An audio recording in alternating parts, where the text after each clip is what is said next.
நண்பர்களுக்கு வணக்கம். நம்ம ஒவ்வொரு வாரமும் ஒரு டெக்னிக்கல் டாபிக் எடுத்து பார்க்குற மாதிரி சொல்லியிருந்தோம். கடந்த வாரம் சில நண்பர்கள் பண்ண பிரச்சனையினால் வீடியோ எதுவும் போஸ்ட் பண்ண முடியலை. அது இந்த பெய்டு ஸ்ட்ராட்டஜி பண்ணினதுக்கு சில நண்பர்கள் சில பிரச்சனைகள் பண்ணிட்டாங்க. அதனால் கடந்த ஒரு 2 வாரமாக எதுவும் போஸ்ட் பண்ண முடியல. அதுக்காக மன்னிச்சுக்கோங்க. இனிமேல் வாரம் ஒரு மெத்தடை எடுத்து ஒரு டாபிக் எடுத்து நம்ம ஃபுல்லாக டிஸ்கஸ் பண்ணுவோம். இதுக்கு முன்னாடி நம்ம ஸ்விங் ஹைலோ எப்படி கன்ஃபார்ம் பண்ணுறது, எப்படி மார்க் பண்ணுறது அப்படிங்கிற பற்றின ஒரு வீடியோ பண்ணியிருந்தோம். அதுக்கு அடுத்ததாக ஆர்டர் ஃப்ளோ பற்றின ஒரு வீடியோ நம்ம பண்ணியிருந்தோம். சரிங்களா? அந்த வகையில் இப்போ நம்ம பார்க்க போகிற ஒரு 3வது ஒரு மிக முக்கியமான ஒரு டாபிக் என்னென்னா ஃபேர் வேல்யூ கேப். ஸோ இந்த ஃபேர் வேல்யூ கேப்பை பற்றி பார்க்குறதுக்கு முன்னாடி இதுக்கு முன்னாடி நம்ம பண்ண அந்த ஆர்டர் ஃப்ளோ வீடியோ தயவு செஞ்சு பார்த்துருங்க. அந்த ஆர்டர் ஃப்ளோ வீடியோ பார்க்காமல் இந்த ஃபேர் வேல்யூ கேப்பை இந்த வீடியோ பார்த்தீங்கன்னா உங்களுக்கு ரொம்பவே கன்ஃபியூஸ் ஆகும். அது தலையும் புரியாமல் வாழும் புரியாமல் பார்க்குற மாதிரி இருக்கும். அதனால் தயவு செஞ்சு அந்த ஆர்டர் ஃப்ளோ வீடியோவை பார்த்துட்டு அதுக்கப்புறம் இந்த வீடியோ பார்த்தீங்கன்னா இன்னுமே ஒரு நல்லா புரியும். அதுவும் இல்லாமல் இப்போது நம்ம இந்த எஃப்இஜி இதை பற்றி ஒரு முழுமையான தகவல் எனக்கு என்னென்ன தெரியுமோ அது எல்லாத்தையுமே இந்த வீடியோவில் நான் ஷேர் பண்ணுறேன். அதே மாதிரி இது ஒரு கம்ப்ளீட் கைடு மாதிரி இருக்கும் இந்த வீடியோ. அதனால் கொஞ்சம் லென்த்தாக இருக்கும். ஏன்னா இதில் இருக்கக்கூடிய நிறைய டைப்ஸ் இருக்குது, அதையும் பற்றி நிறையா எக்ஸ்பிளைன் பண்ண வேண்டியது இருக்குது. அதனால் முடிஞ்ச வரைக்கும் எவ்வளோ ஷார்ட்டாக பண்ண முடியுமோ அவ்வளோ ஷார்ட்டாக பண்ணுறேன். அதே மாதிரி வழக்கம் போல் இதுக்கான பிடிஎஃப் எல்லாமே நம்மளுடைய டெலிகிராம் சேனலில் கொடுத்துருவேன். நீங்கள் இந்த வீடியோ முடிஞ்சதுக்கப்புறம் தாராளமாக நம்மளுடைய டெலிகிராம் சேனலில் போய் அந்த பிடிஎஃப் நீங்கள் டவுன்லோட் பண்ணி பார்த்துக்கலாம். அதில் எக்ஸாம்பிள் சார்ட்டு எல்லா டீட்டெயிலுமே அந்த பிடிஎஃப்லேயும் இருக்கும். சரிங்களா? சரி, வாங்க இப்போ நம்ம வீடியோக்குள்ளே போகலாம். FVG fair value gap. இந்த ஃபேர் வேல்யூ கேப் எதனால் இம்பார்ட்டண்ட் அப்படின்னு சொன்னால், ஒரு மார்க்கெட்டில் ஒரு பெரிய லெவலில் ஒரு மூமெண்ட் நடக்குது, ஒரு மொமெண்டம் நடக்குது அப்படின்னு சொன்னால் அந்த இடத்துல ஒரு இன்ஸ்டிடியூஷன்ஸ் ப்ளே பண்ணுறாங்க அப்படின்னு அர்த்தம். அப்போ அந்த இன்ஸ்டிடியூஷன் ஒரு மார்க்கெட்டில் எந்த இடத்துல உள்ளே நுழைஞ்சிருக்கிறாங்க அப்படின்றத நம்ம கண்டுபிடிக்கிறதுக்கான ஒரு மிகச்சிறந்த ஒரு டூல் தான் இந்த எஃப்இஜி. ஸோ இந்த எஃப்இஜி பற்றி தெரியணும் அப்படின்னா ஆர்டர் ஃப்ளோ பற்றி தெரியணும். இந்த ஆர்டர் ஃப்ளோ எப்படி ஃபங்க்ஷன் ஆகுது அப்படிங்கிற விஷயம் தெரிஞ்சால் தான் இந்த எஃப்இஜி பற்றின நல்ல ஒரு புரிதல் நமக்கு கிடைக்கும். சரிங்களா? அதனால் தயவு செஞ்சு இந்த ஆர்டர் ஃப்ளோ பற்றின வீடியோ பார்த்துட்டு அதுக்கப்புறம் இந்த எஃப்இஜி கண்டினியூ பண்ணுங்கள். சரி, முதல்ல எஃப்இஜினா என்ன, அது எப்படி ஃபங்க்ஷன் ஆகுது அப்படிங்கிறத பார்க்கலாம். எல்லா வீடியோலையும் சொல்கிற மாதிரி தான் இந்த வீடியோலையும் பார்த்தீங்கன்னா நம்ம எல்லோரும் யூடியூப்பில் வழக்கம் போல் சொல்லக்கூடிய அந்த அரைச்சமாகவே அரைக்கக்கூடிய அந்த கண்டென்ட்டு கண்டிப்பாக இதில் இருக்காது. அதனால் நான் உங்களுடைய அந்த டயத்தை நான் வேஸ்ட் பண்ண மாட்டேன். இப்போ ஃபஸ்ட்டு இந்த எஃப்இஜினா என்னன்றதை சொல்லிவிட்டு அது எப்படி ஃபங்க்ஷன் ஆகுதுன்றதை நான் சிம்பிளாக சொல்கிறேன். சரி, நார்மலாக ஒரு எஃப்இஜி ஒரு ஃபேர் வேல்யூ கேப் அப்படிங்கிறது என்னென்னா, ஒரு கேண்டில் ஸ்டிக்கில் 1வது கேண்டிலுக்கும் 3வது கேண்டிலுக்கும் இடையில் இருக்கக்கூடிய அந்த கேப்பை தான் நான் ஜென்ரலாக எஃப்இஜி இல்லை இம்பேலன்ஸ் அப்படின்னு சொல்லி நம்ம சொல்லுவாங்க. சரி, இது எப்படின்னா, ஸோ இந்த மாதிரி ஒரு கேண்டில், இது 1வது கேண்டில், இது 2வது கேண்டில், இப்போ இது 3வது கேண்டில்னு வச்சுக்கோங்க. இப்போது இந்த கேண்டிலில் இந்த 1வது கேண்டிலுடைய லோவுக்கும் 3வது கேண்டிலுடைய ஹைக்கும் இடையில் இந்த மாதிரி கேப் வந்துச்சு அப்படின்னு சொன்னால், ஸோ அதுக்கு பேர் தான் எஃப்இஜி ஃபேர் வேல்யூ கேப் அல்லது இம்பேலன்ஸ் அப்படின்னு அர்த்தம். ஸோ இந்த இம்பேலன்ஸை கண்டுபிடிக்கிறதுக்கு ட்ரேடிங் வியூவில் நிறையவே இண்டிகேட்டர்ஸ் இருக்குது. ஈவன் MT4 MT5 எல்லாத்துலேயுமே இந்த ஃபேர் வேல்யூ கண்டுபிடிக்கிறதுக்கான நிறையவே இண்டிகேட்டர்ஸ் இருக்குது. ஸோ அது மூலிமா நம்ம ஈஸியாக கண்டுபிடிச்சிக்கலாம். ஸோ ஜென்ரலாக நீங்கள் இம்பேலன்ஸ் அப்படின்னு சொல்லி நீங்கள் கூகுளில் டைப் பண்ணினாலே இந்த டீட்டெயில் உங்களுக்கு ஈஸியாக கிடச்சிரும். சரிங்களா? ஸோ நம்மளுடைய நோக்கம் இது கிடையாது. இது எப்படி ஃபங்க்ஷன் ஆகுது அப்படிங்கிறத தெரிஞ்சுக்கிறது தான் நம்மளுடைய இப்போ நோக்கம். ஸோ இது ஜென்ரலாக நீங்கள் ஒரு யூடியூப்பில் போனீங்கனாலோ ஒரு கூகுளில் பண்ணிங்கனாலோ ஒரு இம்பேலன்ஸ் அல்லது எஃப்இஜி ஃபேர் வேல்யூ கேப் அப்படின்னு நீங்கள் டைப் பண்ணிங்கனாலே உங்களுக்கு இந்த டீட்டெயில் ரொம்ப சுலபமாக கிடச்சிடும். ஸோ இப்போ நம்மளுடைய நோக்கம் இது கிடையாது. இது எப்படி ஃபங்க்ஷன் ஆகுது, இதோட இம்பார்ட்டன்ட் என்ன, நாம் ஆரம்பத்திலே சொன்ன மாதிரி ஒரு இன்ஸ்டிடியூஷன்ஸ் உள்ளே வரக்கூடிய அந்த இடத்த நம்ம ஃபைன் பண்ணுறோம். அது எப்படின்றது நம்ம இந்த வீடியோவில் பார்க்கலாம். சரி, இப்போ முதல்ல ஒரு ஸ்விங் எடுத்துக்கோங்க. இது ஒரு லோ, ஒரு ஹை, அடுத்து அந்த லோ இங்கே பிரேக் அவுட் ஆகுது. ஸோ இது நார்மலாக ஒரு ஸ்விங் பிரேக் அவுட். சரிங்களா? சரி, இதில் எந்த மாற்றம் இல்லை. ஓகே, இப்போது இந்த இடத்துக்கு பார்த்தீங்களா, இந்த இடத்துல மார்க்கெட் ஒரு லோ வச்சுட்டு மேலே ஹை போயிருக்கு. சரி, இப்போ இந்த இடத்துல ஹை போயிருக்கோம் அப்படின்னா இந்த இடத்துல ஒரு பையர் வந்து உள்ளே வந்திருக்கிறான், ஒரு பல்கான ட்ரேடர் வந்து உள்ளே வந்து பை பண்ணியிருக்கிறான். ஸோ நம்ம வந்து பையர்னு வச்சுக்கிடுவோம். இந்த இடத்துல வந்து ஒரு பையர் உள்ளே வந்திருக்கிறான். ஸோ இந்த பையர் உள்ளே வந்து பல்காக குவான்டிட்டி பை பண்ணி மார்க்கெட்டை மேலே தூக்கிட்டு போயிருக்கிறான். சரிங்களா? சரி, அதுக்கு அடுத்ததாக வந்து இந்த இடம் இருக்குது பார்த்தீங்களா, இங்கேருந்து மார்க்கெட்டு கீழே ஃபால் ஆகிருக்கு. சரியா? அப்போ கீழே ஃபால் ஆக என்ன அர்த்தம்னா இங்கே வந்து ரெண்டாவதாக வந்து ஒரு செல்லர் ஒருத்தன் உள்ளே வந்திருக்கிறான், பெரிய ஒரு செல்லர் உள்ளே வந்திருக்கிறான், மார்க்கெட்டை வந்து கீழே புஷ் பண்ணி கீழே தள்ளியிருக்கிறான். சரிங்களா? ஓகே, இப்போது இந்த லோவை வந்து மார்க்கெட் இங்கே பிரேக் பண்ணிருச்சு. சரி, இந்த இடத்துல வந்து இந்த லோவை பிரேக் பண்ணிருச்சு அப்படின்னு சொன்னால் என்ன நடக்கும்? இந்த ரெண்டாவதாக உள்ள வந்து இந்த செல்லர் வந்து ப்ராஃபிட்டபுளாக இருப்பான். அதே சமயம் இங்கே இருக்கக்கூடிய இந்த பையர் வந்து என்ன பண்ணியிருப்பான், பொசிஷன் எல்லாமே வந்து லாஸில் போய்கிட்டு இருக்கும். சரிங்களா? அப்போ இந்த லாஸில் போயிட்டுருக்கிற இந்த பொசிஷனை கவர் பண்ணுறதுக்காக என்ன பண்ணுறான், மார்க்கெட்டை புஷ் பண்ணி மேலே கொண்டுட்டு வர்றான். ஆனால் அவனால் பொசிஷனை கவர் பண்ண முடியாமல் அகைன் வந்து மார்க்கெட்டு கீழே வந்துருச்சு. ஸோ இந்த இடத்துல வந்து மூணாவதாக வந்து ஒரு செல்லர் உள்ளே வந்திருக்கான்னு வச்சுக்கோங்க, மூணாவதாக ஒரு செல்லர் உள்ளே வந்திருக்கான், அல்லது இந்த ரெண்டாவது செல்லரே வந்து அகைன் வந்து மார்க்கெட்டை கீழே புஷ் பண்ணி கொண்டுட்டு வர்றான். இப்போது நல்லா யோசிச்சு பாருங்கள், இப்போ இந்த முதல் ட்ரேடர் வந்து உள்ளே நுழைஞ்ச இடம் எது? இந்த இடம். சரிங்களா? அப்போது இவன் பொசிஷனை கவர் பண்ணணும் அப்படின்னு சொன்னால் மார்க்கெட் வந்து மறுபடி மேலே வந்து இந்த இடத்துல வந்துச்சுன்னா மட்டும்தான் அவனோட பொசிஷன் கவர் பண்ண முடியும். அதர்வைஸ் இங்கே வரலைன்னு சொன்னால் இந்த இடத்துலையே மார்க்கெட்டு திரும்பிடுச்சுன்னு வச்சுக்கோங்க, இந்த இடத்துல மார்க்கெட்டு திரும்பிடுச்சு அப்படின்னு சொன்னால் இப்போ என்ன நடக்கும்? ஸ்டில் வந்து இந்த ஒன்றாவது ட்ரேடருடைய பொசிஷன் வந்து லாஸில் தான் போய்கிட்டு இருக்கும். சரிங்களா? அப்போது நல்லா யோசிச்சுக்கோங்க, இந்த இடத்துல இப்போது மார்க்கெட் வந்து இந்த ஒன்றாவது பிளேயர் உள்ளே வந்த இந்த பொசிஷன் இருக்குது பார்த்தீங்களா, அதுவும் இப்போ ஓரளவுக்கு மார்க்கெட்டை புஷ் பண்ணி கொண்டுட்டு வந்து அவனால் வந்து கொண்டுட்டு வர முடியாமல் ஃபெயிலியர் ஆகி போயிடுச்சு பார்த்தீங்களா இந்த இடம். ஸோ இந்த மூணாவது பிளேயர் உள்ளே வந்த இந்த இடம் இருக்குது பார்த்தீங்களா. ஸோ இந்த ஒன்றாவது பிளேயருக்கும் மூணாவது பிளேயருக்கும் உண்டான இந்த கேப் இருக்குது பார்த்தீங்களா, இதைத்தான் வந்து நம்ம ஃபேர் வேல்யூ கேப் அல்லது இம்பேலன்ஸ் அப்படின்னு சொல்கிறோம். ஸோ இந்த ஃபேர் வேல்யூ கேப் வந்து எப்போ ஃபில் ஆகுதோ அப்போ தான் வந்து இந்த முதல்ல உள்ளே வந்த பார்த்தீங்களா இந்த ட்ரேடர், இந்த பிளேயர், ஸோ இவன் வந்து வெளியில் போக முடியும். இந்த ஒன்றாவது ட்ரேடர் வந்து வெளியில் போகிறதுக்காக நடக்கக்கூடிய அந்த போட்டியை தான் வந்து நம்ம இங்கே யூஸ் பண்ணிக்கிறோம். சரிங்களா? இப்போது அப்போ இந்த ஃபேர் வேல்யூ கேப்னால என்ன சார் யூஸு அப்படின்னு கேட்டிங்கன்னா வேறு ஒன்றும் இல்லை. இப்போது இந்த ஒன்றாவது பிளேயர் வந்து உள்ளே வர்றான், இந்த இடத்துல வந்து ரெண்டாவது பிளேயர் உள்ளே வரான். ஆக்சுவலி இங்கே ஜெயித்தது யார் அப்படின்னு கேட்டிங்கன்னா இந்த ரெண்டாவது பிளேயர். ஏன்னா மார்க்கெட்டை புஷ் பண்ணி கீழே தான் கொண்டுட்டு வந்திருக்கான். இந்த ஒன்றாவது ட்ரேடர் வந்து ஆட்டோமேட்டிக்காக வந்து தோற்று போயிட்டான். சரிங்களா? அப்போது மார்க்கெட்டோடைய இப்போ ட்ரெண்டு என்னவாக இருக்குது அப்படின்னா இந்த ரெண்டாவது பிளேயரோடைய கையில் தான் வந்து ட்ரெண்ட் இருக்குது, அதாவது செல் ட்ரெண்டு. ஓகேவா? அப்போ செல்லு தான் வந்து மார்க்கெட்டு போகுது. அப்போது இந்த ஒன்றாவது பிளேயர் என்ன பண்ணுவான், அவனுடைய பொசிஷனை கவர் பண்ணுறதுக்காக இந்த ஃபேர் வேல்யூ கேப்பை ஃபில் பண்ணுறதுக்காக உள்ள மார்க்கெட்டை கொண்டுட்டு வருவான். சரிங்களா? அப்போ மார்க்கெட்டை எவ்வளோ தான் கீழே போனாலும் மறுபடியும் மேலே வந்து இந்த எஃப்இஜியை வந்து ஃபில் பண்ணி, அதாவது இந்த ஒன்றாவது ட்ரேடர் அவனோட பொசிஷனை கவர் பண்ணிவிட்டு அதுக்கப்புறம் வந்து மார்க்கெட்டை கை விட்டுருவான். அப்போ இந்த ஆட்டோமேட்டிக்காக வந்து இந்த ரெண்டாவது பிளேயர் இருக்கான் பார்த்தீங்க, இந்த ரெண்டாவது பிளேயர், இந்த மூணாவது பிளேயர் இவன் இருக்கான் பார்த்தீங்களா, இவன் வந்து மார்க்கெட்டை டேக் ஓவர் பண்ணிடுவான். அப்போது இந்த எஃப்இஜின்ற இடத்துல தான் நம்ம ட்ரேட் என்ட்ரி எடுத்தோம்னா அது ப்ராஃபிட்டபுளாக போகிறதுக்கான வாய்ப்புகள் வந்து ரொம்ப ரொம்ப ரொம்ப அதிகம். ஸோ இதை தான் நான் ஆரம்பத்திலே சொன்னேன். ஒரு இன்ஸ்டியூஷன் வந்து உள்ளே வந்து எந்த இடத்துல உள்ளே வந்து வர்றான், அதாவது இந்த இடத்துலையும் ஒரு இன்ஸ்டியூஷன் உள்ளே வரான், இங்கேயும் உள்ளே வர்றான். ஆனால் ரியாலிட்டியில் ஜெயிச்சது யார் அப்படின்னு கேட்டிங்கன்னா இந்த செகண்ட் பிளேயர் தான் வந்து வின்னர்.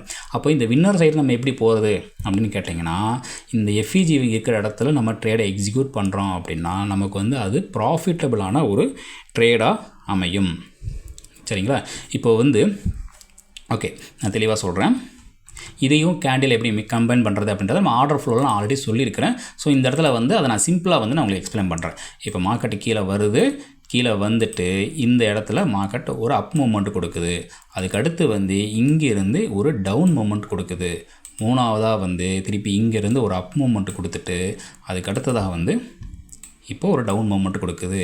இந்த ஒரு மூமெண்ட்டையுமே வந்து நம்ம என்ன சொல்லுவோம், ஒரு ஃப்ளோ அப்படின்னு சொல்லுவோம். ஸோ இது வந்து ஒரு ஆர்டர் ஃப்ளோ, அதுக்கடுத்து இது வந்து ஒரு ஆர்டர் ஃப்ளோ, அடுத்து இது வந்து ஒரு ஆர்டர் ஃப்ளோ, இதுக்கடுத்து இந்த கீழே மூமெண்ட் போயிருக்கு பார்த்தீங்களா, இது வந்து ஒரு ஆர்டர் ஃப்ளோ. இந்த இடத்துல கேண்டில்னு பார்த்தீங்கன்னா இது ஒரு கேண்டில், இது ஒரு கேண்டில், இது ரெண்டாவது கேண்டில், இது மூணாவது கேண்டில், இது நாலாவது கேண்டில். இந்த இடத்துல இந்த ஸ்விங் லோ அப்படின்னு சொல்கிறது இந்த 1வது கேண்டில். இந்த 1வது கேண்டிலுடைய லோ பாயிண்ட்டுக்கும் இந்த 3வது கேண்டிலுடைய ஹை பாயிண்ட் இருக்குது பார்த்தீங்களா. ஸோ 1வது கேண்டிலுடைய லோ பாயிண்ட்டுக்கும் 3வது கேண்டிலுடைய ஹை பாயிண்ட்டுக்கும் இடையில் வந்து கேப் இருக்கக்கூடாது. அப்படி கேப் இருந்துச்சுன்னு சொன்னால் அதுக்கு பேர் தான் வந்து எஃப்இஜி அல்லது இம்பேலன்ஸ். நான் சொல்கிறது தெளிவாக புரியும்னு நினைக்கிறேன். ஏன் வந்து நம்ம வந்து இந்த எஃப்இஜியை வந்து 1வது கேண்டிலுக்கும் 3வது கேண்டிலுக்கும் பார்க்குறோம். ஏன்னா இந்த டவுட் வந்து நிறைய பேருக்கு இருக்கும். ஏன் சம்மந்தமே இல்லாமல் 1வது கேண்டிலையும் 3வது கேண்டிலையும் போய் நம்ம வந்து பார்க்கணும், ஏன் 4வது கேண்டில் 5வது கேண்டில் அப்படிலாம் பார்க்கலாம்னா அதெல்லாம் கிடையாது.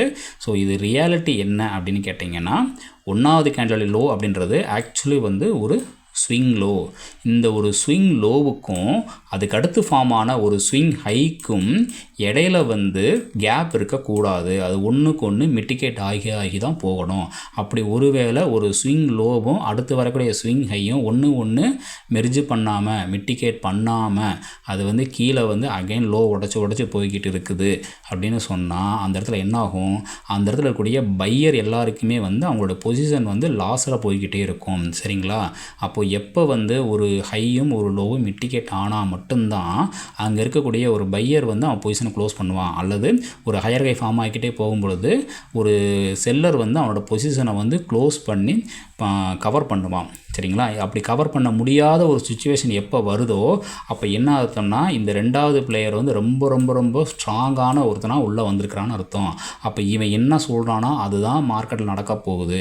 அப்போ அந்த சைடு நம்ம எப்படி வந்து உள்ளே போய் நம்ம வந்து ப்ராஃபிட்டபிள் பண்ண போகிறோம். இதுதான் வந்து ரொம்ப முக்கியமான ஒரு சீக்ரெட்டு. ஸோ நான் சொல்கிற சீக்ரெட் ரொம்ப புரியுதுங்களா. அது ரொம்ப சிம்பிள். அதாவது இங்கே 1வது வரவனும் வந்து ஒரு இன்ஸ்டியூஷன் தான், 2வது வரவனும் ஒரு இன்ஸ்டியூஷன் தான். ஆனால் இதில் ஜெயிச்சது யார், இந்த 2வதாக உள்ளே வந்தவன் தான் உள்ளே ஜெயிச்சிருக்கிறான். அப்போ நம்ம இந்த ஜெயித்தவன் பக்கம் நம்ம ஃபாலோ பண்ணி போக போகிறோம். அப்படி நம்ம அந்த ஜெயித்தவனை கண்டுபிடிச்சி அவன் பக்கம் ஃபாலோ பண்ணி போகிறதுக்கு நமக்கு ஹெல்ப் பண்ணக்கூடிய ஒரு டூல் தான் வந்து இந்த எஃப்இஜி. சரிங்களா. சரி, இதை வந்து இந்த எஃப்இஜியோட அடிப்படை புரிதலே இல்லாமல் சில பேர் வந்து என்ன சொல்கிறாங்க, 50% வந்து ஆர்டர் போடுங்க, 70% ஆர்டர் போடுங்க, வந்து டச் பண்ணிட்டு போயிட்டாலே வந்து அதை வந்து ஃபில் ஆனதான் கணக்கு. ஸோ இந்த மாதிரிலாம் வந்து சில அபத்தமான அந்த எஃப்இஜினா என்னன்னே தெரியாமல் சில புரிதல் இல்லாமல் சில பேர் வந்து இந்த கோர்ஸ் எடுக்கிறேன் கிளாஸ் எடுக்கிறேன்ற பேரில் குழப்பிக்கிட்டு இருக்கிறாங்க. ஸோ ரியாலிட்டி என்னென்னா அது டச் பண்ணிட்டு போனாலாம் கணக்கெலாம் கிடையாது. ஒரு எஃப்இஜி அப்படின்றது 100% ஃபில் ஆக வேண்டும். அப்படி ஃபில் ஆகாமல் பாதி வந்துட்டு திரும்புது, விக்கு மட்டும் வச்சுட்டு திரும்புது அப்படின்லாம் வந்துலாம் அது கணக்கில் கிடையாது. லைட்டை விக்கு அப்படி தொட்டு திரும்பிட்டாலே வந்து நமக்கு வந்து எஃப்இஜி ஃபில் ஆனதாக சில பேர் சொல்லிட்டு இருக்கிறாங்க. அப்படிலாம் கிடையவே கிடையாது. 50% வந்தாலே ஃபில்லுன்னு சொல்கிறாங்க. ஸோ அப்படியும் கிடையவே கிடையாது. ஒரு எஃப்இஜி அப்படிங்கிறது வந்து முழுக்க ப்ரீவியஸாக ஃபார்ம் ஆன அந்த ஆர்டர் ஃப்ளோவை டச் பண்ணியே தீரணும். அப்படி டச் பண்ணால் மட்டும்தான் வந்து அங்கே இருக்கக்கூடிய அந்த பையரோ அல்லது செல்லரோ வந்து அவனோட பொசிஷனை கவர் பண்ண முடியும். ஸோ இது வெறுமனே வந்து கேண்டிலாக பார்க்குறப்போ சில நேரங்களில் டச் பண்ணாத மாதிரி தெரியும்.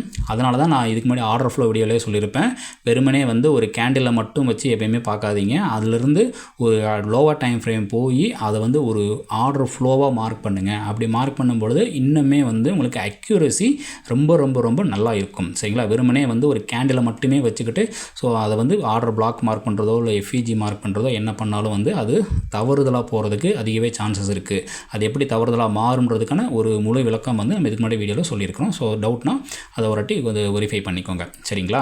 சரி, இப்போ நம்ம எஃப்இஜினா என்னன்றது நமக்கு நல்லா தெரிஞ்சிருச்சு. சரி, இந்த எஃப்இஜினா என்னன்றதை நான் சார்ட்டில் வந்து ஒரு சில இதில் காமிக்கிறேன்.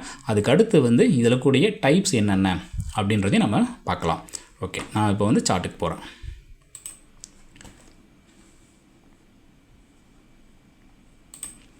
ஓகே, இப்போது இது வந்து இன்றைக்கினுடைய சார்ட்டு. நான் ஒரு நாள் முன்னாடி இருந்து நான் வர்றேன். ஓகே, இப்போ நமக்கு வந்து ஒரு லோ ஒரு ஹை எங்கே பிரேக் அவுட் கொடுக்குது அப்படின்னு பார்க்கலாம்.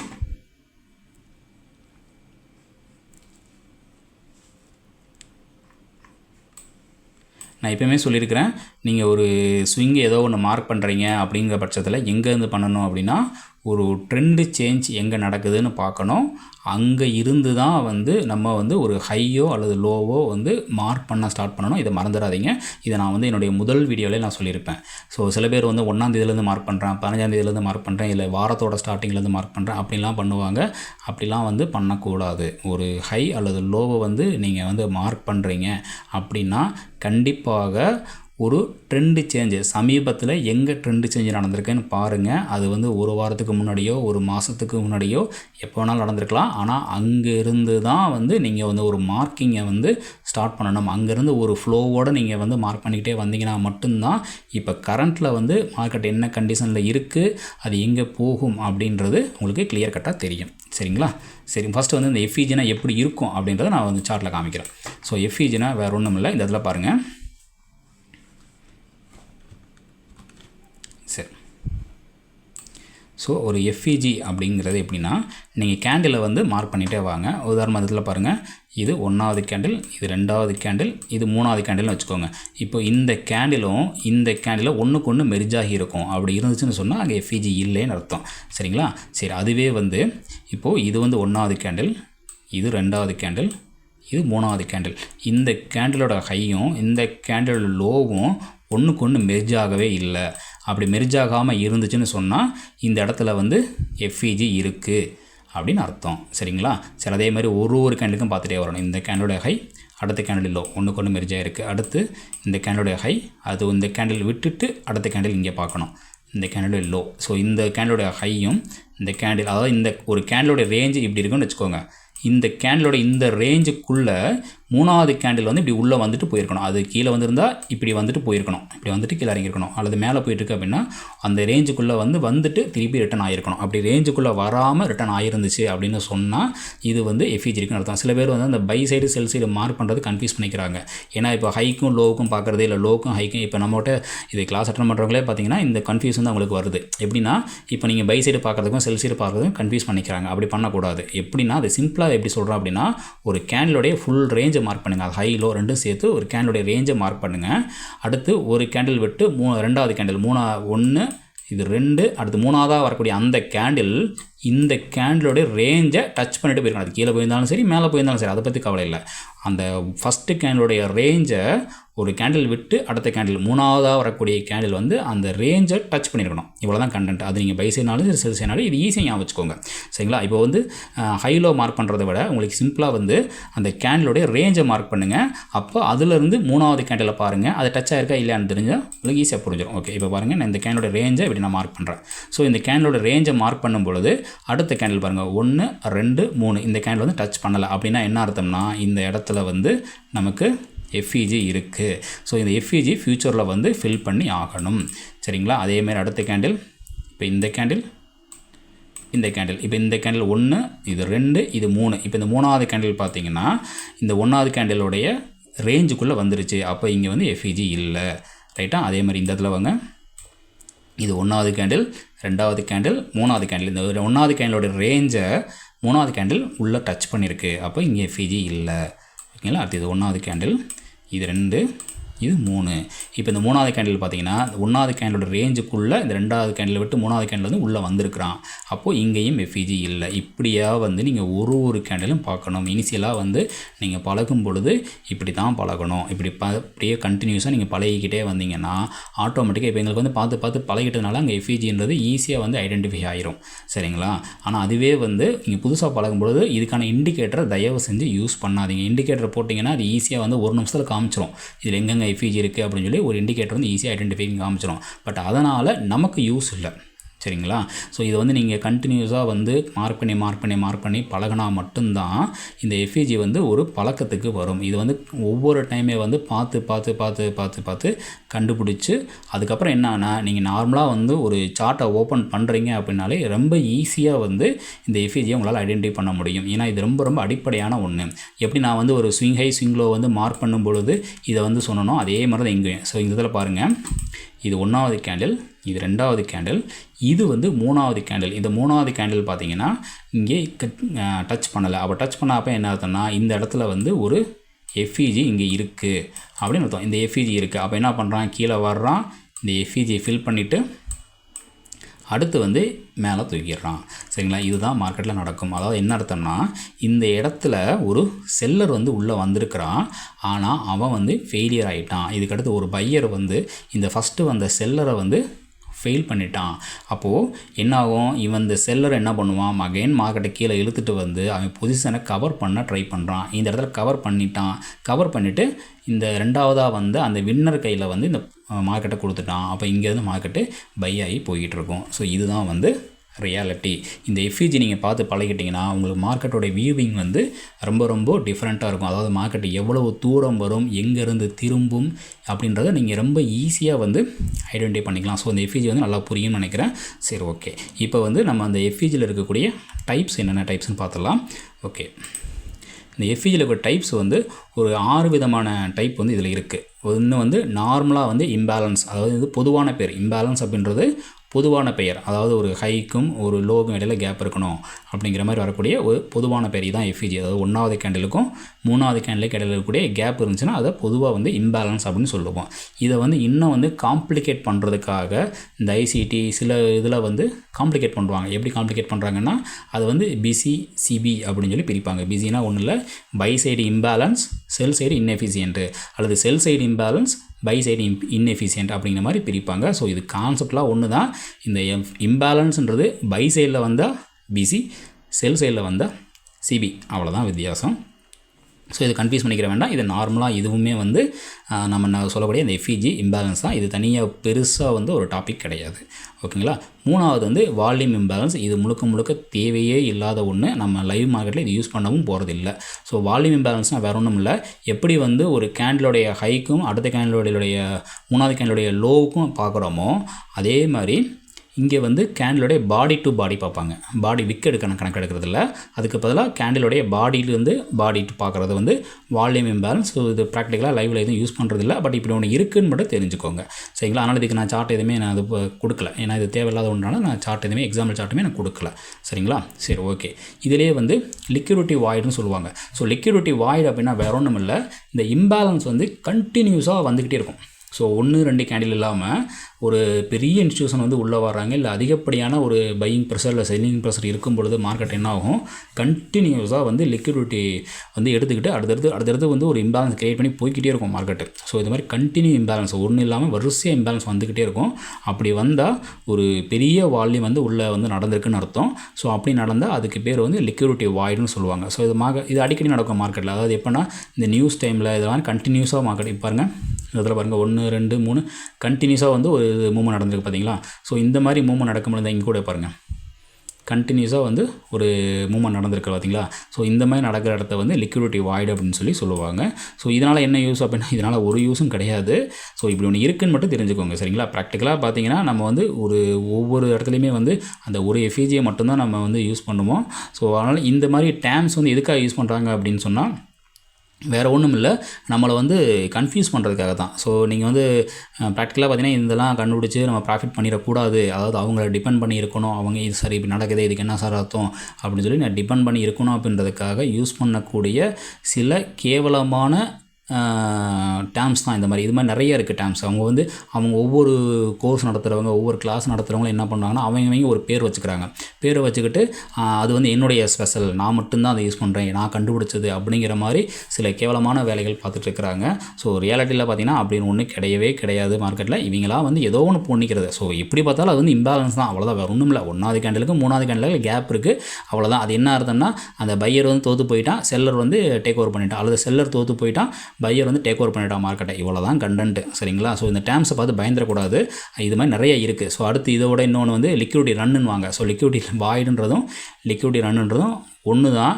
ரெண்டுக்கு என்ன வித்தியாசம்னா அந்த ஒரு ஸ்விங்குக்குள்ளேயே நடந்தால் லிக்விடிட்டி வாய்டு, அதுவே வந்து இன்னும் மூமெண்ட் கொடுத்து ஒரு ஹையோ அல்லது லோவோ பிரேக் பண்ணிருச்சு அப்படின்னா லிக்விடிட்டி ரன்னு. வேறு ஒன்றும் இல்லை, ஒரு ஹையை தாண்டி அந்த கேண்டில் மூவ்மெண்ட் ஆகி போயிட்டுருக்கு அப்படின்னா அது லிக்விடிட்டி ரன்னு.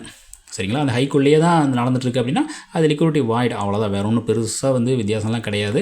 இதை வந்து சொல்லி சில பேர் கன்ஃபியூஸ் பண்ணுறாங்க. ஸோ மறந்துடாதீங்க. அடுத்து இன்வர்ஸ் எஃப்இஜி. ஸோ இந்த இன்வர்ஸ் எஃப்இஜின்னு இது என்ன அர்த்தம்னா ஒரு எஃப்இஜியில் வந்து நம்ம ஒரு என்ட்ரி எடுக்க போகிறோம்னு வச்சுக்கோங்க. அந்த எஃப்இஜியில் தான் பெரும்பாலும் என்ட்ரி எடுக்க ட்ரை பண்ணிகிட்ருப்போம். ஓகே, இப்போ அந்த எஃப்இஜியை தாண்டி ஒரு கேண்டில் வந்து க்ளோஸ் ஆகக்கூடாது. அப்படி க்ளோஸ் ஆயிருச்சுன்னு சொன்னால் அந்த எஃப்இஜி வந்து ஃபெயிலியர் ஆயிடுச்சு.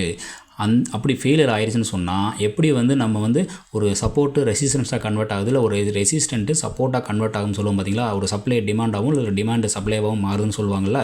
ஸோ அந்த மாதிரி ஒரு எஃப்இஜி அப்படியே ஆப்போசிட்டில் இன்வர்ஸ் எஃப்இஜியாக மாறுது. ஆக்சுவலி இது ப்ராக்டிக்கலாக லைவ் மார்க்கெட்டில் ஒர்க்கே ஆகாது.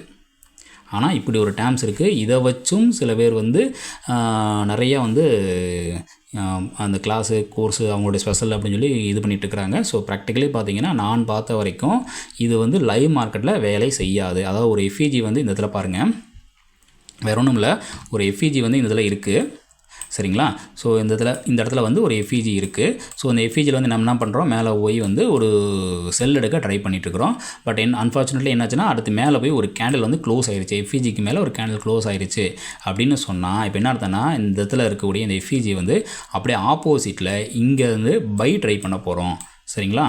ஸோ இதுதான் வந்து இந்த இதனுடைய கான்செப்ட்டு. பட் ப்ராக்டிக்கலி பார்த்தீங்கன்னா இது வேலை செய்யாது. பெரும்பாலான நேரங்களில் எஃப்இஜிக்கு மேலே கேண்டில் க்ளோஸ் ஆகும். அப்படி க்ளோஸ் ஆகிடுச்சினாலே வந்து அது வந்து இன்வால்வ் ஆகிடுச்சு, நம்ம ஆப்போசிட் ட்ரேட் பண்ணணும் அப்படின்னு சொல்லி பண்ணோம்னா அது நிறைய லாஸ் தான் கொடுக்கும். அது பண்ணக்கூடாது. ஆனால் இப்படி ஒரு டேர்ம்ஸ் இருக்குன்றதை மட்டும் தெரிஞ்சுக்கோங்க சரிங்களா.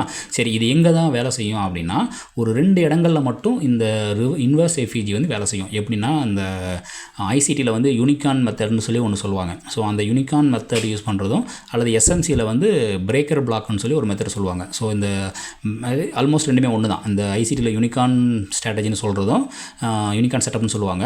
ஸோ அந்த யூனிகான் செட்டப் அப்படின்றதும் எஸ்எம்சியில் வந்து பிரேக்கர் பிளாக்னு சொல்லி ஒரு மெத்தட் சொல்லுவாங்க சரிங்களா. ஸோ அதை பற்றி நம்ம ஃபியூச்சரில் வந்து இந்த எசென்சியல் கூடிய என்ட்ரி டைப்ஸ் பற்றி பேசும்பொழுது நம்ம அதை பற்றி பேசுவோம் சரிங்களா. சரி, இந்த மாதிரி இந்த யூனிகான் டைப்லேயும் இந்த பிரேக்கர் பிளாக் டைப்லேயும் வந்து இந்த இன்வர்ஸ் எஃப்இஜின்றது ஒர்க் ஆகும். மற்றபடி வந்து எல்லா இடங்கள்லையுமே வந்து இந்த எஃப்இஜி வந்து கேண்டில் க்ளோஸ் ஆகிடுச்சு, ஸோ அதனால் வந்து இது ஃபெயிலியர் ஆகிடுச்சு, அதனால் ஆப்போசிட் ட்ரேடிங் பண்ணுறோம் அப்படின்னு சொல்லி பண்ணக்கூடாது. இது வந்து என்னென்னா ஒரு எஃப்இஜியை பற்றின அடிப்படை புரிதல் இல்லாமல் பண்ணக்கூடிய ஒரு விஷயம் இது. அதனால் இந்த தப்பு பண்ணாதீங்க. ஆனால் இப்படி ஒரு டேர்ம்ஸ் இருக்குது, இதையும் வந்து சொல்லிக் கொடுத்து தான் இருக்கிறாங்க சரிங்களா. கிளாஸு கோர்ஸ்னு சொல்லி இதை சொல்லிக் கொடுத்து தான் இருக்கிறாங்க. அதனால தான் இதை நான் சொல்கிறேன். ஸோ இப்படி ஒரு டைப் இருக்குது. ஸோ இது வந்து பார்த்து ஏமாந்துடாதீங்க. சரி, இதுக்கு பேர் வந்து இன்வர்ஸ் எஃப்இஜி அப்படி இல்லைனா ஐஎஃப்இஜி அப்படின்னு பண்ணி சொல்லுவாங்க ஓகேங்களா. சரி, இந்த எஃப்இஜி பற்றின டைப்ஸ் உங்களுக்கு ஈஸியாக புரிஞ்சிருக்கும் அப்படின்னு சொல்லி நம்புகிறேன். இதில் வேறு ஏதாவது டவுட் இருந்துச்சுன்னு சொன்னாலும் எனக்கு சொல்லுங்கள். ஆனால் முடிஞ்ச வரைக்கும் தயவு செஞ்சு வாட்ஸ்அப்பில் மெசேஜ் பண்ணாதீங்க. நான் வாட்ஸ்அப் மொபைல் வந்து நான் பெரும்பாலும் யூஸ் பண்ணுறது இல்லை. ட்ரேடிங் ஹவர்ஸில் அந்த மாதிரி டயத்தில் வந்து மொபைல் வந்து யூஸ் பண்ணுறது இல்லை. அதனால் நீங்கள் வந்து டெலிகிராமில் மட்டும் மெசேஜ் பண்ணுங்கள். டெலிகிராம் வந்து சிஸ்டமில் ஆனில் தான் இருக்கும். அதனால் நீங்கள் ஏதாவது டவுட் எதுனாலும் டெலிகிராமில் மெசேஜ் பண்ணுங்கள். அதுக்கு என்ன முடிஞ்ச வரைக்கும் நான் சீக்கிரமாக ரிப்ளை கொடுப்பேன். ஸோ வாட்ஸ்அப்பில் நீங்கள் மெசேஜ் பண்ணும்பொழுது ட்ரேடிங்லாம் முடிச்சுட்டு இந்த கிளாஸ் எடுக்கிறது, ஸோ அந்த மாதிரி இதெல்லாம் முடிச்சுட்டு நான் எப்போ வந்து மொபைலை கையில் எடுக்கிறனோ அப்போ தான் வந்து அந்த வாட்ஸ்அப் இது பார்ப்பேன். அப்போ தான் லேட்டாக தான் ரிப்ளை பண்ண முடியும். அது மட்டும் இல்லை, வாட்ஸ்அப் வந்து சிஸ்டமில் வந்து லாகின்ல இருக்காது. அப்படின்றப்ப நான் ஏதாவது ஒரு சார்ட்டோ உங்களுக்கு ஏதாவது டவுட் கேட்குறீங்க, அதுக்கு எக்ஸாம்பிள் சார்ட் நான் வந்து ஷேர் பண்ணணும் அப்படின்னு சொன்னாலும் அதுவுமே வந்து கொஞ்சம் கஷ்டமான வேலை.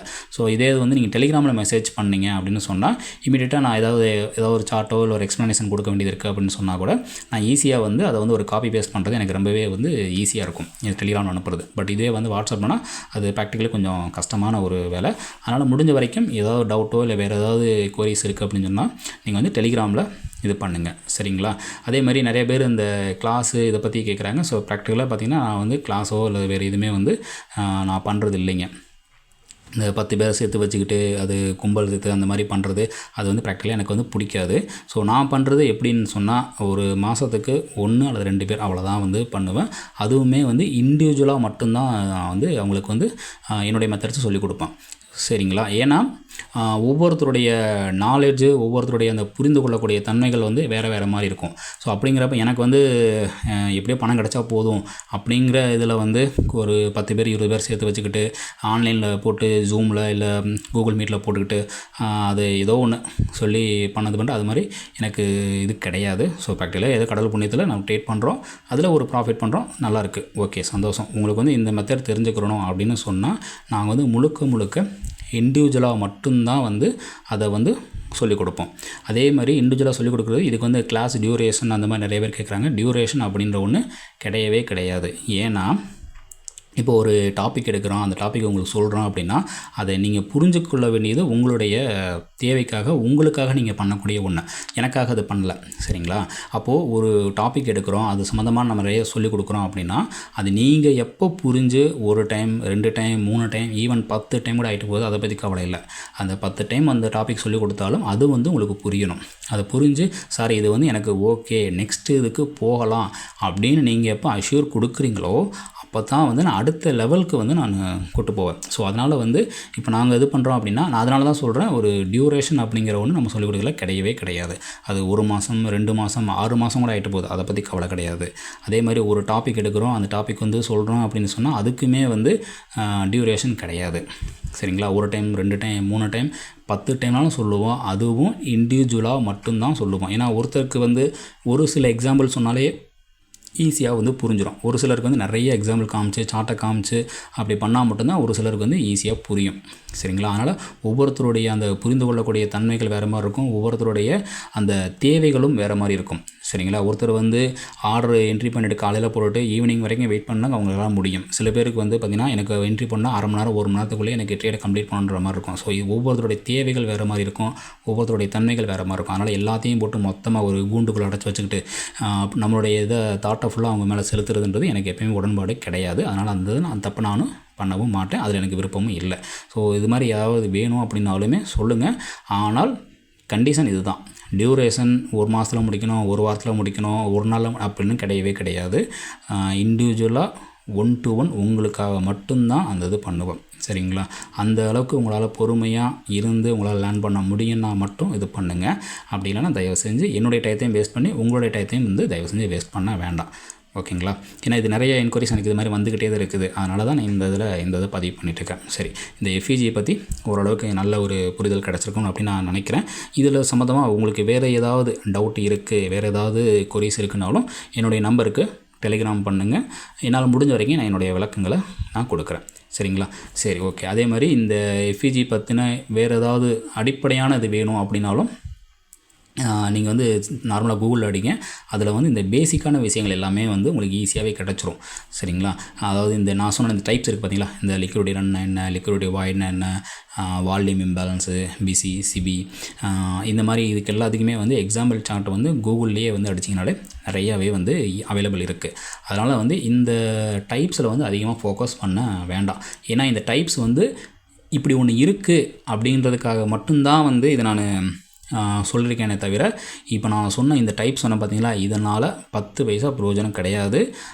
அதை வச்சு நம்ம ட்ரேட் எடுக்கவும் முடியாது. இதை வந்து ஜஸ்ட்டு வந்து ஒரு மார்க்கெட்டிங் கிமிக் மட்டும்தான். இப்போ நீங்கள் வந்து ஒரு கிளாஸ் அட்டன் பண்ணுறீங்க, இல்லை ஒரு கோர்ஸ் போகிறீங்க அப்படின்னா அவங்க வந்து ஒரு வாரம் 10 நாள் அந்த மாதிரி கிளாஸ் எடுக்கிறாங்கன்னா அவங்களுக்கு வந்து அந்த டயத்தை வந்து ஓட்டணும், சரிங்களா? அப்போ ஓட்டுறதுக்கு இந்த மாதிரி டேம்ஸ் எல்லாம் சொல்லி அவர் நிறைய கண்டென்ட் இருக்கிற மாதிரி காமிச்சிக்கிறதுக்காக மட்டும்தான் வந்து இது யூஸ் ஆகுமே தவிர லைவ் மார்க்கெட்டில் ப்ராக்டிக்கலாக இப்போ நான் சொன்ன டைப்ஸுக்குனால 10 பைசா பிரயோஜனம் கிடையாது, சரிங்களா? அதனால் இந்த டைப்ஸை வந்து நீங்கள் உங்களுக்குள்ளே போட்டு குழப்பிக்கிற வேண்டாம். இப்படி ஒன்று இருக்குன்னு மட்டும் தெரிஞ்சுக்கோங்க. ஸோ ப்ராக்டிக்கலாக பார்த்தீங்கன்னா எப்படி பார்த்தீங்கன்னா அது வந்து ஜஸ்ட் ஒரு இம்பேலன்ஸ், அவ்வளோதான். 1வது கேண்டலுக்கும் 3வது கேண்டலுக்கும் இடையில ஒரு கேப்பு, அந்த கேப்பை ஃபில் பண்ணுறதுக்காக மார்க்கெட்டு மேலே வரும்.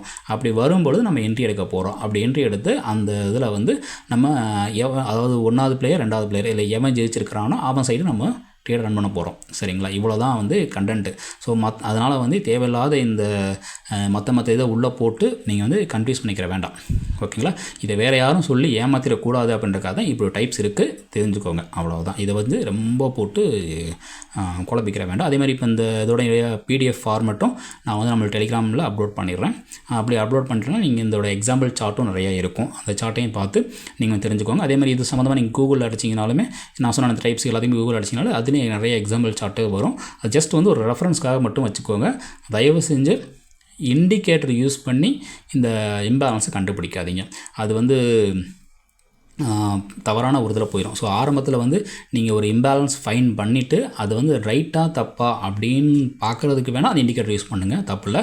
பட் இண்டிகேட்டரை மட்டுமே வச்சு ஒரு எஃப்இஜி கண்டுபிடிச்சி நீங்கள் பழகுனீங்கன்னா உங்களுக்கு ப்ராக்டிக்கலாக அது வந்து சரியாக வராது, சரிங்களா. இதில் முக்கியமான விஷயம் நான் வழக்கம் போல் சொல்கிறது தான், இன்சைடு பார் முடிஞ்ச வரைக்கும் அவாய்ட் பண்ணிடுங்க, இன்சைடு பார் எடுக்காதீங்க. அதேமாதிரி நியூஸ் கேண்டில் வந்தாலும் அதை வந்து அவாய்ட் பண்ணிக்கோங்க. 2 to 3 அந்த மாதிரி டயத்தில் வந்து மூவ்மெண்ட் இருக்குது பார்த்தீங்களா, அதையும் அவாய்ட் பண்ணிக்கோங்க. ஏன்னா அந்த இதுக்கான காரணங்கள் எல்லாமே வந்து இந்த ஸ்விங் ஹைலோவில் மார்க் பண்ணும்போது என்னென்ன ரீசன் தான் நிறைய சொல்லியிருக்கிறேன். ஸோ அந்த வீடியோ ஒரு வாட்டி பார்த்தீங்கன்னா ஏன் இந்த இதை அவாய்ட் பண்ண சொல்கிறேன்றது உங்களுக்கு ஈஸியாக புரிஞ்சிடும். மற்றபடி இதில் எனக்கு தெரிஞ்ச எல்லாமே நான் சொல்லிட்டேன்னு நினைக்கிறேன். ஓகே, அதேமாதிரி எக்ஸாம்பிள் சார்ட்டும் இதில் இருக்குது, நீங்கள் இந்த இதை பார்த்துக்கோங்க. இந்த வீடியோ இவ்வளோ நேரம் பார்த்துட்டு இருந்ததுக்கு ரொம்ப ரொம்ப நன்றி. வேறு ஏதாவது டவுட்னா எனக்கு வந்து டெலிகிராம் பண்ணுங்கள். டெலிகிராம் பண்ணுறதுக்கான ஐடி வந்து நான் நிறைய பேர் கேட்டிருந்தாங்க. அந்த டெலிகிராம் மெசேஜ் பண்ணுறோடைய அந்த பர்சனல் ஐடியுமே வந்து நான் இந்த வீடியோவோட டிஸ்கிரிப்ஷனில் நான் கொடுக்குறேன். ஸோ அதில் வந்து எனக்கு வந்து மெசேஜ் பண்ணலாம். சரிங்களா. ரொம்ப ரொம்ப நன்றி. தேங்க்யூ.